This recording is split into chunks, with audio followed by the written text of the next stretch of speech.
Hello, and welcome to episode 23 of Things I've Learned from Barry Harris. I thought we would talk about comping for the standard All the Things You Are, which was played a lot by Bird and Dizzy and Bud Powell and, of course, by Barry. So the way I thought we would dissect it is maybe take a look at the first four or maybe even the first eight. We'll see how far we go. First 4 bars or first 8 bars. So let's just talk about it. The first measure is an F minor 7. And the second measure is B flat minor 7. The next measure is E flat 7. The next measure is A flat major. And maybe a quick A flat 7. Then a D flat major. Then we got D half diminished to G7, going to C major, for two bars. So again, that's F minor 7, 2, 3, 4, B flat minor 7, 2, 3, 4, E flat 7, 2, 3, 4, A flat to A flat 7 to D flat, 2, 3, 4, D half diminished G7, 2, 3, 4, 1, 2, 3, 4, 1, 2, 3, 4. Okay, so there's the first 8. Now, if we take Barry's understanding of his scale of chords, we should try to look at it in the way that he looks at it, which is he doesn't think of things in terms of minor 7s. He thinks of them as the 6 chord. So for the first chord, F minor 7, he wouldn't call that F minor 7. He would say that's A flat 6 with 6 in the bass. So it's this chord, or A flat 6. So you have to know the A flat 6 diminished scale in chords. Then if you aren't familiar with that, I talk about his 4 important scale chords in a previous episode that you could look at, but just really fast. It's A flat,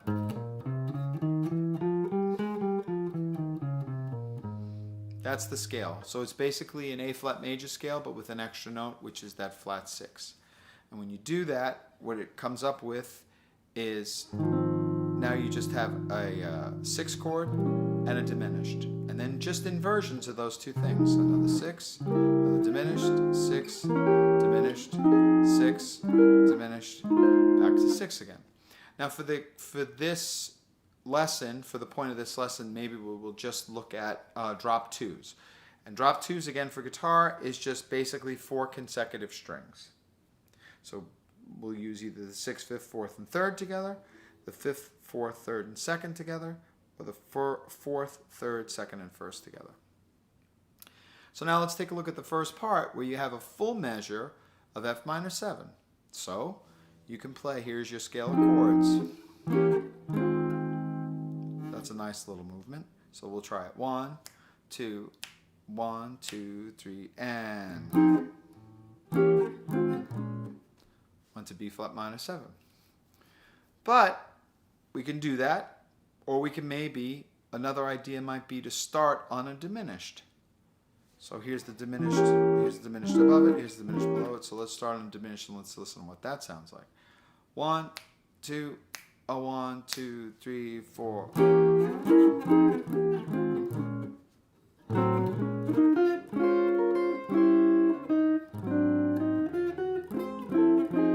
Okay, so let's try that again.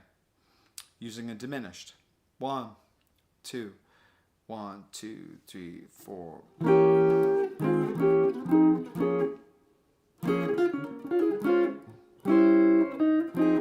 Okay, so let's get into what the next little change is, because I keep calling it B flat minor 7. So again, the first part is A flat 6, diminished. The second part, B flat minor 7, Barry doesn't see it as a B flat minor 7. He sees it as D flat 6 diminished. So that scale would be,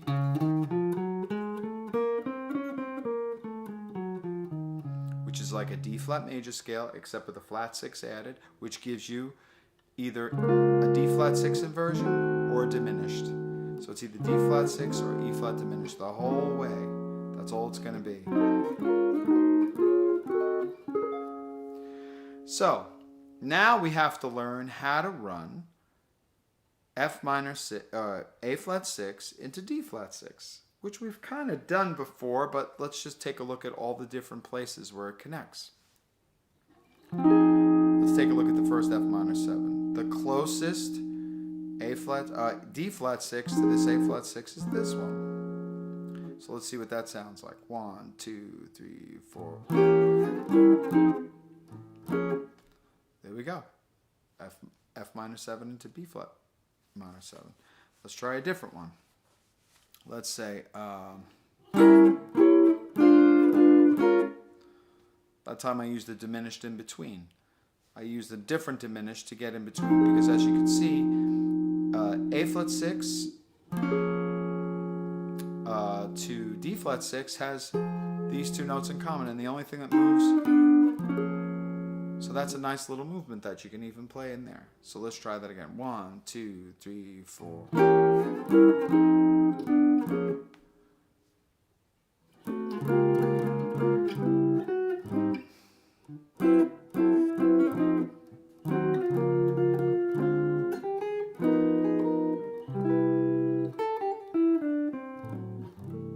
But anyway, that's the idea behind it. Let's take a look at A flat 6 into D flat 6 again. All the different places you could do it. So we did it here, we did it here. Here's another A flat 6. So there's the closest D flat 6. So let's see how we do that, how we work that one out. So we'll say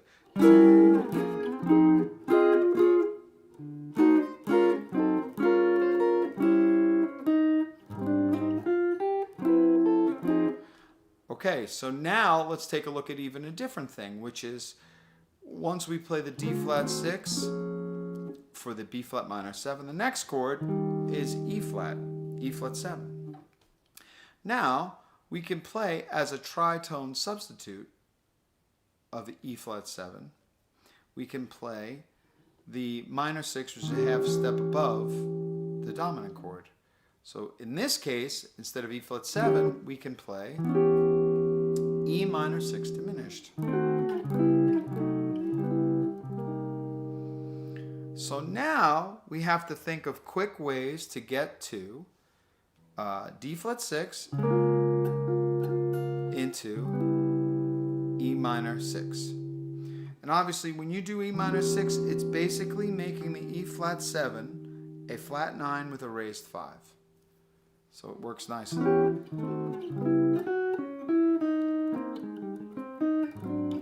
Anyway, so let's try that. Now let's try F or minor 7 or A flat 6. The closest D flat 6 to the closest E minor 6, and then back to A flat 6. Or even, because we know for A flat 6 you can play two 6s. You can either play E flat 6 or A flat 6. So that's a nice one to do. So here's E flat minor 6, and then here's E minor 6, sorry, and then here's E flat 6. So again, let's try D flat 6 to E minor 6, going to A flat 6, or E flat 6 for the A flat major. So if we put those together, we'll say A flat 6 to D flat 6 to E minor 6 to E flat 6 to A flat 6, which is really pretty, and it's not a lot of movement. So you should try to see those in every possible inversion. So here's the first one again. Here's A flat 6, here's D flat 6, here's E minor 6, and here's E flat 6, and there's A flat 6. So the next one. Here's A flat 6, D flat 6, E minor 6, and then here's those are the two 6s, the E flat 6 and the A flat 6 that go with that. Now, those are all the little inversions. Or here, listen to this last one. Here's A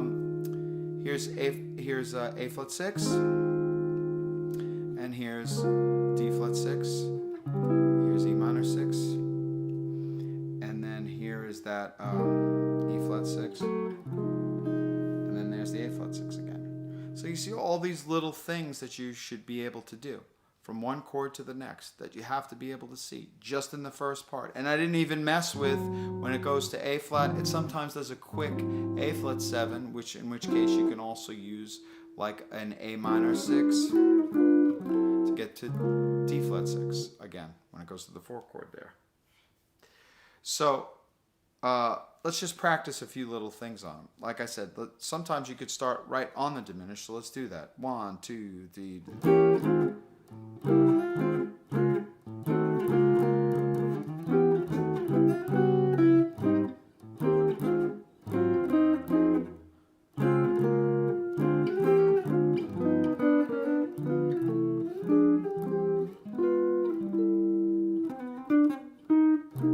Goes to C minor. But anyway, so now I'm just looking at purely those scales and how all little different ways to practice those pretty things. Another thing you can do, just for instance, is we had a lesson on borrowing notes. So the concept behind borrowing notes is, here's your A flat 6, here's your diminished above, I'm sorry, below, here's your diminished above. At any time, you can borrow a note. So for instance, if I want to borrow this note, for this, I can. And I'm just borrowing a note that was part of the diminished before it. So I might even want to do something like that. Or maybe I can start the song out with, let's see, I'll borrow a few different notes. I'll borrow them a few times. Let's try it. 1, 2, 1, 2, 3,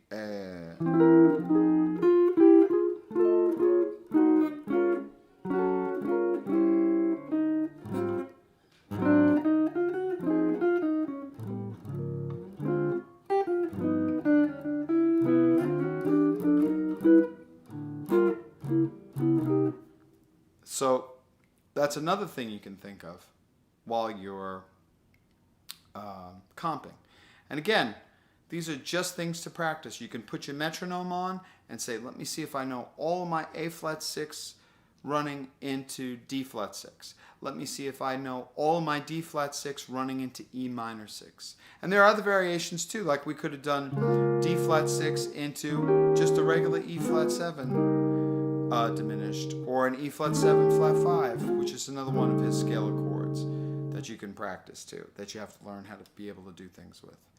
So like I said, it's endless. And if you think about it this way, we've only scratched the surface in just looking at all the possibilities with just drop 2. We haven't even done drop 3 or drop 2, drop 4. So again, drop 3 would be play a note, skip a string, play 3 notes. Drop 2, drop 4 would be play 2 strings, skip a string, and play 2 more strings. It's endless. It's just endless. So again, in the comments section, if you want to, let me know what you've been working on, because you know, the one thing that I want to try to make this channel is feel more like a community where we're just going to use my channel to share ideas about these different systems. And I mean, some people have already talked about it, which I love, but I want to turn it into that, like it's us all practicing together.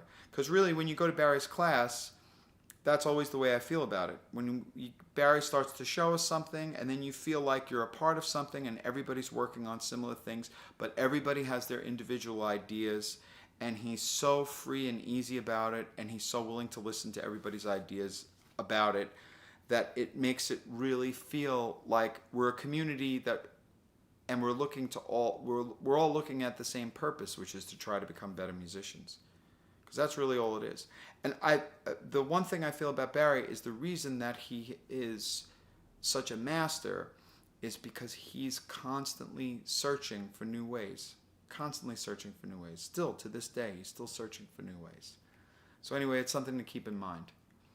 I appreciate you supporting me in this channel, and enjoy practicing your chords for all the things you are. I think the next video we'll start looking at maybe soloing for it. But anyway, until then, see you in episode 24. Take care.